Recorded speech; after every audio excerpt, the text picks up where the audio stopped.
Varicose veins తో బాధపడుతున్నారా? భారతదేశంలోనే బెస్ట్ ట్రీట్మెంట్ అందించే ఏకైక hospital Avis. Welcome to India's largest digital media network Suman TV. Social మీడియాలో ఎక్కడ చూసినా సరే మల్లికార్జున ముత్య అని పేరు తెగ వైరల్ అవుతుంది. కదిలే దేవుడని, కనిపించే దేవుడని, ఇలా చాలా మంది చాలా రకాలుగా ఆయన్ని పిలుచుకుంటున్నారు. అసలు ఆయన నిజంగానే ఒక మనిషిని చూడగానే అలా వాళ్ళ వివరాలు కానివ్వండి, జాతకాలు కానివ్వండి, వాళ్ళకున్న సమస్యలు కానీ అలా చెప్పగలరా? అసలు అలాంటి సాధ్యం ఉందా లేదా అనేది మన ముందు తిరుపతి మూర్తి అవధాని గురుగారు ఉన్నారు. ఆయన అడిగి తెలుసుకుందాం. నమస్కారం గురుగారు. ఓం శ్రీ మహాగణాధిపతయే నమః. ఇప్పుడు మీరు విన్నారు కదా, మల్లికార్జున ముత్య కర్ణాటకలో తెగ వైరల్ అయిపోతున్నారు ఆయన. అంటే ఒక మనిషి అక్కడికి వెళ్ళగానే అతను వాళ్ళ ఫోన్ నెంబరు, వాళ్ళ పేరు, వాళ్ళ కుటుంబీకుల నేమ్లు ఇవన్నీ చెప్పడం జరుగుతుంది. అలా ఒక 22 ఏళ్ల కుర్రాడు అన్ని శక్తులు ఉంటాయా? అలా చెప్పగలడా? మీరు అడిగినటువంటి ప్రశ్న ఏదైతే ఉందో అది యథార్థంగా చేయడానికి అన్ని రకాల అర్హతలు ఉన్నాయండి. అతనికి ఉన్నాయని నేను చెప్పట్ల, మామూలుగా మంత్రశాస్త్రంలో ఆ విధానం ఉంది. ఇవి మనకు యక్షిణీ సాధన అని ఉంటుందమ్మా. దాన్ని అందరికీ అర్థమయ్యే భాషలో కర్ణ పిశాచి అని అంటారు. అంటే దాంట్లో మరి కర్ణ శక్తిలో మనం ఏంటంటే ప్రజెంట్, తర్వాత పాస్ట్ ఇది మాత్రమే చెప్పగలం. ఫ్యూచరు చనిపోతారా, బ్రతికుంటారా, ఏంటి చెప్తున్నానమ్మా. ఈ యక్షిణీ సాధన అనేటువంటిది 5-6 రకాలు ఉంటాయి. అందులో కర్ణ పిశాచి ఒకటి. ఇందులో కొంతమంది కర్ణ పిశాచి ఒక్కటి నేర్చుకుని వదిలేస్తారు, కొంతమంది కాస్త పై స్థాయికి వెళ్తారు. వెళ్ళినప్పుడు ఏమవుతుందంటే, మీరెవరో నాకు తెలియవచ్చు, నా దగ్గరకు వస్తున్నప్పుడు ఆ కర్ణ పిశాచి అనేటువంటిది యక్షిణీ సాధన చేసినప్పుడు మీరెవరు, మీ పేరేంటి, మీ ఇంటి పేరేంటి, మీ నాన్నగారు మీ అమ్మగారు ఎవరు, మీరు ఎందుకోసం వచ్చారు, అన్ని విషయాలు మీకన్నా ముందు నా దగ్గరికి వచ్చేస్తాయి, చెప్పేస్తున్నది. ఇదేమిటంటే కొంతకాలమే పనిచేస్తుందమ్మా. ఎంతవరకు పనిచేస్తుందంటే, ఆ యక్షిణీ సాధనని మన కంట్రోల్లో ఉన్నంత కాలము మనకి అది పనిచేస్తుంది. ఎప్పుడైతే యక్షిణీ కంట్రోల్లోకి మనం వెళ్ళిపోతామో మనకు జీవితం అనేటువంటిది కొంతకాలానికి పాతాళానికి వెళ్ళిపోతాం మళ్ళీ. ఎందువల్లంటే సామాన్యంగా మొదలై రోజులలో వరల్డ్ రికార్డ్ ఎక్కేసే స్థాయికి వెళ్తారు, మళ్ళీ అదే రోజుల్లో కనుమరుగైపోతారు. ఎందుకంటే నాకు తెలిసి ఈ పంచయక్షిని సాధించిన వాళ్ళు, కర్ణ పిశాచి చదివిన వాళ్ళు చాలా మంది నా చిన్నతనంలో నేను చూసా. వెళ్తుంటే వాళ్ళు ఒక అరుగు మీద కూర్చుంటారు. అంటే ఇప్పుడు మీరు చెప్పినట్టుగా ఫ్యాన్ షర్ట్లు వేసుకుని ఉన్నారు కానండి, ఒక అరుగు మీద కూర్చుంటారు, ఓ టవల్ కట్టుకొని మీద వేసుకొని. అంటే ఊరికి వస్తుంటే దగ్గరికి, సుబ్బయ్య ఏంటిలా వస్తున్నావు, అసలు ఎవరో కూడా తెలియదు, ఏంటి విషయం, అమ్మగారు నాన్నగారు కులాసానేనా, ఒకవేళ అంటే ఎవరైనా వెళ్ళిపోతే అన్నీ చెప్పేస్తారు. అంటే అది ఆ సాధన చేసేటువంటి దాన్ని అనుసరించి ఉంటుంది. సాధన చేయటం వేరమ్మా, ఆ చేసినటువంటి తపశ్శక్తిని సిద్ధి పొంది మన కంట్రోల్లో ఉంచుకోవడం వేరు. ఆ సాధన ఎన్ని రోజులు ఉంటుంది గురుగారు? అంటే ఈయన వయసు చూస్తేనేమో మరీ చిన్నగా ఉంది. ఈ సాధన అనేటువంటిది గట్టిగా కూర్చుంటే 82 రోజులు కూర్చున్నా చాలు, పెద్ద అక్కర్లేదు. ఒక్కొక్క సాధనకి 82 రోజులు ఒకటి, 124 రోజులు ఒక సాధన, 72 రోజులు ఒక సాధన, ఇలా ఉంటాయి 5 రకాల సాధనలు. ఇన్ని రోజులు మొత్తం కలిపినా 1-1.5 సంవత్సరంలో సాధన పూర్తయిపోతుంది. అదే సాధన కఠోరంగా ఉంటుందమ్మా, కఠోరంగా ఉంటుంది. ఆ ఇంట్లో కూర్చొని ఒక్కొక్కసారి అయితే శవం అంటారు, అంటే కాష్ఠ దీక్ష. నేను ప్రతి నెల ఒక్కసారి చేస్తుంటా. ఇప్పుడు ఆ కాష్ఠ దీక్ష ఎక్కువ చేయాలి. అంటే ఇవాళ ఉదయం నుంచి రేపు ఉదయం వరకు అలా పడుకుంటే శవం ఎలా అయితే ఉంటుందో అలా కదలకుండా ఉండాలి. దాన్ని కాష్ఠ దీక్ష అంటారు. నేను ఒక నెలకు ఒక్కరోజు మాత్రమే అది ఆచరిస్తూ ఉంటా. కానీ ఈ యక్షిని సాధన చేసేవాళ్ళు ఖచ్చితంగా ప్రతి అమావాస్యకి, ప్రతి పౌర్ణమికి చేయాల్సిందే చేస్తారు. అది చేయడం వలన కొన్ని రకాల శక్తులు ఆవహిస్తాయి. అది తాత్కాలికంగా అలా ఊగుతూ ఉంటాయి. శక్తుల్ని వీళ్ళు కంట్రోల్ చేసుకోవడం ఒక విధానం అయితే, వాటి కంట్రోల్లోకి వీళ్ళు వెళ్ళిపోతారు అనత్య కాలంలో. అంటే ఎప్పుడైతే కనుక మనిషిని ఒక స్థాయి నేను వెళ్తున్నానని వస్తుందో, నేను ఏం సాధన చేశానే విషయం మర్చిపోతాం. మర్చిపోయి ఆ జనాలందరూ, ప్రజలందరూ దగ్గరికి వచ్చి గురుగారు గురుగారు గురుగారు ఇట్లా అనేటువంటి దాంట్లో మనకు తెలియకుండా మనం దేన్నైతే కనుక తొక్కి పెట్టాలో అది పైకి వచ్చేస్తుంది, అహం, గర్వం.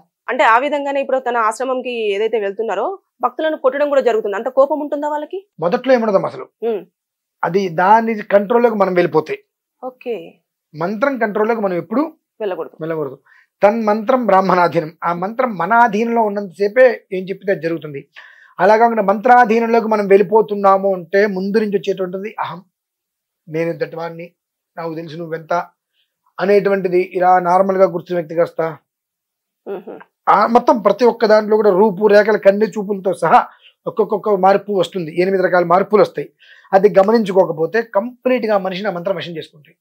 ఆ మంత్రం వశం చేసుకుంటే మళ్ళీ కొన్ని రోజుల తర్వాత కనుమరుగైపోతారు. ఉండరు అక్కడ, యథావిధిగా మూలస్థానానికి వెళ్ళిపోతారు. అంటే ఇది సాధించటం ఎంత తేలికో దాన్ని అనుసరించడం అంత కష్టమమ్మా. ఇప్పుడు మీరున్నారు, మీరు 1 సంవత్సరం ఉండరు నాది కాదని ముక్కు మూసుకుంటే ఇన్ని రకాలు మీకు సాధించేస్తారు. కానీ దాన్ని అనుసరించడం అనేటువంటిది అంత తెలియని విషయం కాదు. అనుసరించడంలో కనుక ఏమాత్రం తడబాటు పడ్డా ఈ ఏదైతే మీరు మంత్ర సాధన చేశారో ఆ మంత్రమే ఆ మనిషిని తినేస్తుంది మళ్ళీ. ఓకే, అంటే ఇప్పుడు వాళ్ళ నాన్నగారు ఉన్నారు, మల్లికార్జున ముత్య వాళ్ళ ఫాదరు హనుమంత రాయ్ ముత్య.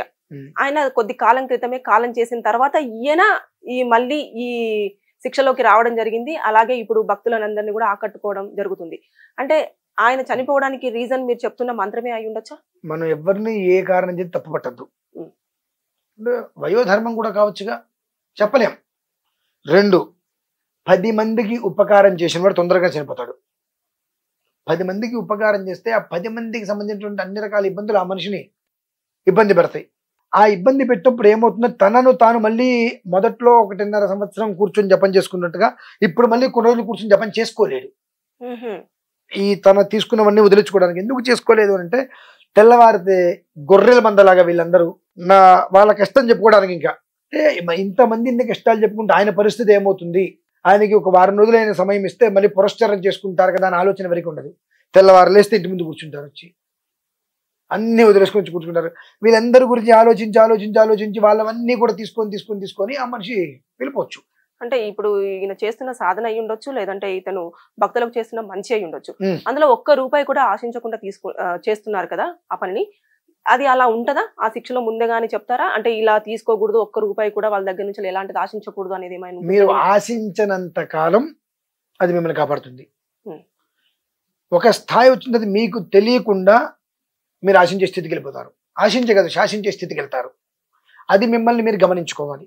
అది గమనించుకోలేకపోతే ఆ తర్వాత తినే దెబ్బ మనకు అడ్రస్ కూడా ఉండదమ్మా. అది చాలా దారుణం. అంటే ఇప్పుడు అంతకన్నా ఇంకొక దారుణమైన విషయం నాకు ఇష్టం లేనిది, నాకు నచ్చండి.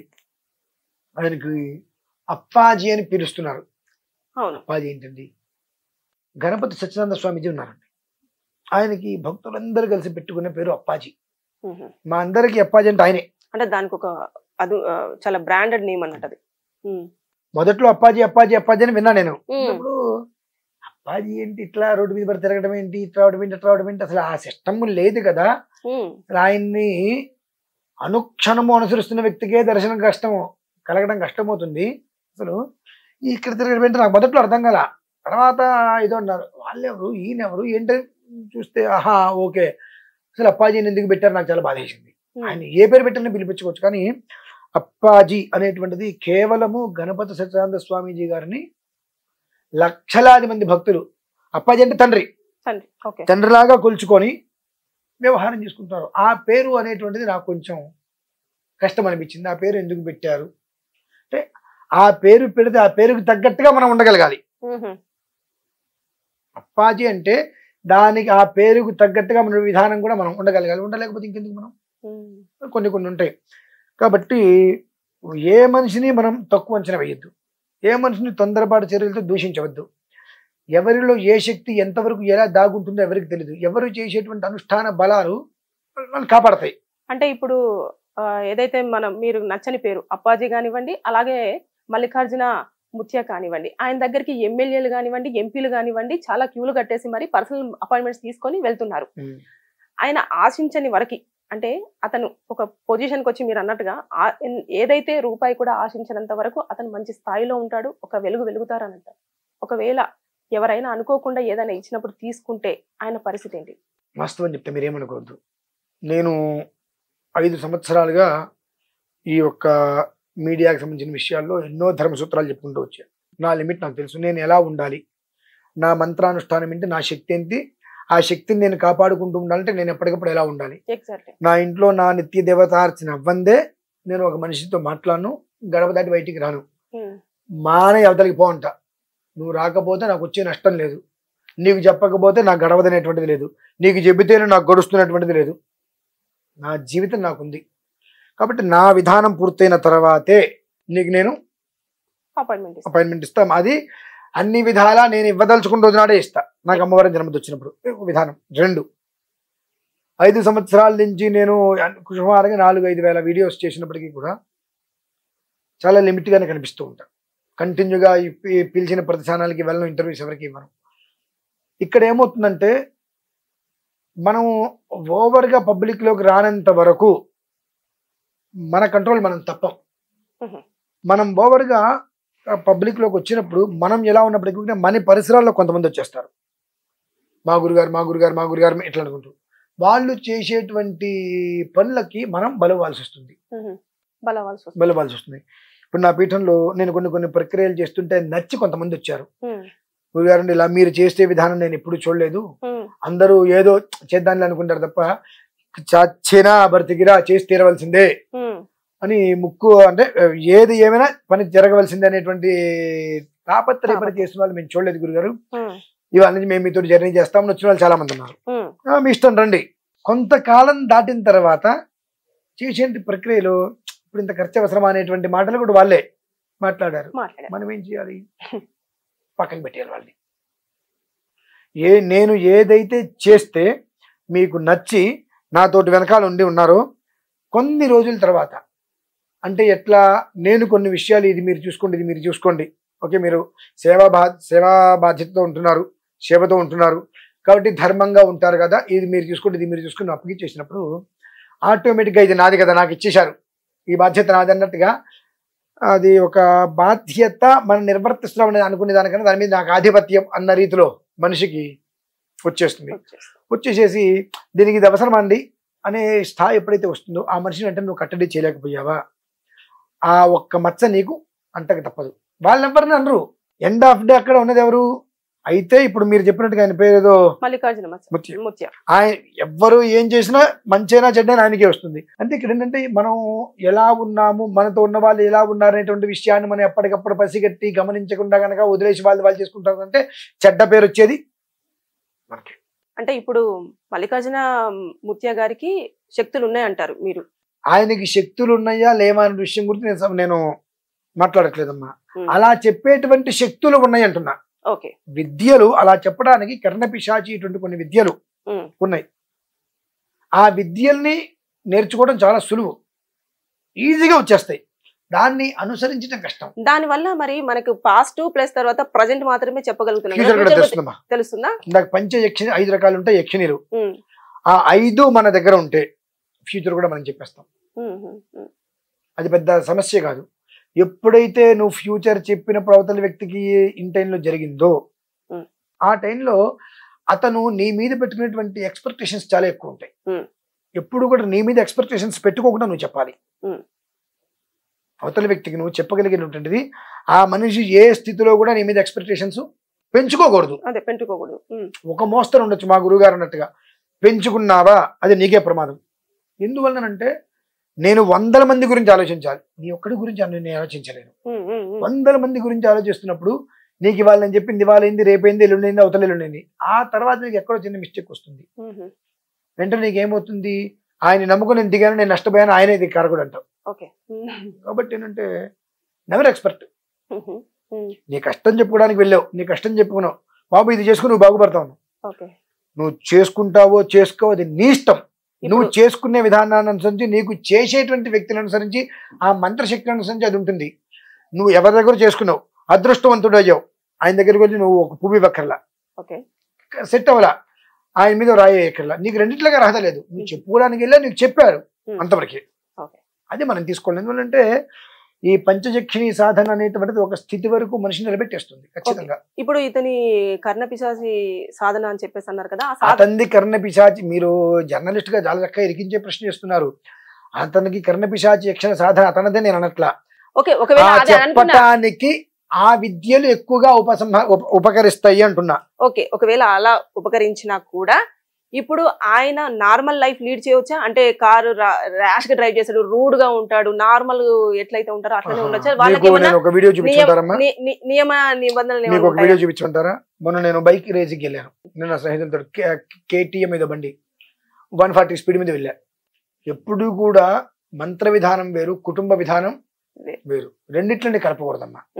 మీకు ఈ విషయం గురించి మీకు పూర్తిగా అవగాహన రావాలంటే భక్త తుకారాం గారు, ఆయన ఒకసారి మీరు స్ఫురణకు తెచ్చుకుంటే ఆయన దాంపత్య జీవితం వేరు, దైవ జీవితం వేరు, రెండు జీవితాలను ఆయన విడివిడిగా పెట్టుకున్నాడు. సో ఆయన కారు తోలుకుంటే మనకెందుకు? ఇదే అనుకుంటా నేను. ఒక పేరు వచ్చింది, ఆయన బండి తోలాడు, కారు తోలాడు, స్పీడ్ నీకెందుకు? అయ్యా కారు తోలితే బండి తోలితే నీకెందుకు? యాక్సిడెంట్ అయితే పోతే ఆయనగా పోయేది, నువ్వు కాదుగా పోయేది, నీకెందుకు? ఆయన గురించి ఆయనకు తెలీదా? పక్కవాడి జీవితంలో వేలు పెట్టి పోతే దెబ్బటి తోలిన కర్మ నీకెందుకు? ఆయన వ్యక్తిగతంగా ఆయన భార్య పిల్లల నీకు అనవసరం. వ్యావహారికంగా నీకేం చేశాడు, 10 మందికి ఏం చేస్తున్నాడు, అంతవరకు నువ్వు ఆలోచించుకోవాలి. ఆయన కారు రాశిగా తోలుతాడు, నీకెందుకు అవన్నీ కూడా? ఆయన మనిషే కదండి, కాదా? ఇప్పుడు దైవాంశ సంభూతులు శ్రీకృష్ణ పరమాత్మ, ఆయన ఎన్ని లీలలు చూపించాడు, అన్ని లీలలు చూపిస్తాను దేవుడు కాకపోతాడా? తప్పది. మనము అంటే నార్మల్ గా లీడ్ అంటే ఆ లైఫ్ వేరు, ఈ లైఫ్ వేరు, కాకపోతే మనం ఈ ధ్యానం మాట అడుగుతాను, చెప్తారా? ఇప్పుడు కాసేపు అతన్ని పక్కన పెడదాం, నేనే ఉన్నా, నేను అగ్నిహోత్రంలో దిగుతానని చెప్పి రకరకాలుగా ఎన్నో వ్యవహారాలు ఉన్నాయి, నాకు భార్య పిల్లవాడు ఉన్నారు, నేను వైదికంలోనే ఉండాలి, మడిగట్టుకునే ఉండాలి అనే ఒక ఉద్దేశ్యంతో నా భార్య పిల్లల గురించి నేను పట్టించుకోకుండా నువ్వు ఇంట్లో మడిగట్టుకుని పెడతావా పెట్టవా, నేను ఒక సినిమాకి తీసుకెళ్ళిన, చిత్రానికి తీసుకెళ్ళిన, రోడ్డు మీద తీసుకెళ్ళిన, ఇలానే ఉండాలంటే ఆ అమ్మాయికి కొన్ని కోరికలు ఉంటాయిగా. అందరిలాగా బయటికి వెళ్ళాలి, కాసేపు సినిమాకి వెళ్ళాలంటుంది, వెళ్ళకుండా ఏదైనా చిన్న మిస్టేక్ వస్తే ఇదే మీడియా ఏం చేస్తుంది? ఇంట్లో ఆయన ఇక్కడికి వచ్చి మీడియా ముందు కూర్చొని చెప్తున్నాడు, ఇంట్లో పిల్లానికి కూడా సొగబెట్టట, పిల్లాన్ని బయటికి తీసుకెళ్ళట, అటువంటి వ్యక్తి ఉంటే అంతా పోతే ఇదే తీసుకొని వస్తారు. అంటే రెండు జీవితాలు వేరుంటాయి. ఆ భార్య నా పిల్లవాడి కోసం ఈ జీవితాన్ని పక్కన పెట్టేస్తా, ఇక్కడికి వచ్చినప్పుడు ఆ విషయాన్ని పక్కన పెట్టేసుకుంటా. సో నువ్వు ఆ రెండు జీవితాలని కలపకుండా విడివిడిగా పెట్టుకో, దానికి ఎలాంటి దోషము లేదు. అంతేగాని నేను పూర్తిగా నా భార్య పిల్లలతో ఉంటే ఇటు వదిలేస్తా అంటే అది కష్టం. నేను దేవుడి దగ్గరే ఉంటాను, వాళ్ళతో నాకు సంబంధం లేదంటే అది కష్టమే. నాలుగుకి రెండు వైపులా పదును ఉండాలి, రెండు పళ్ళ మధ్యలో నాలుగు ఉండాలి. Thank you sir.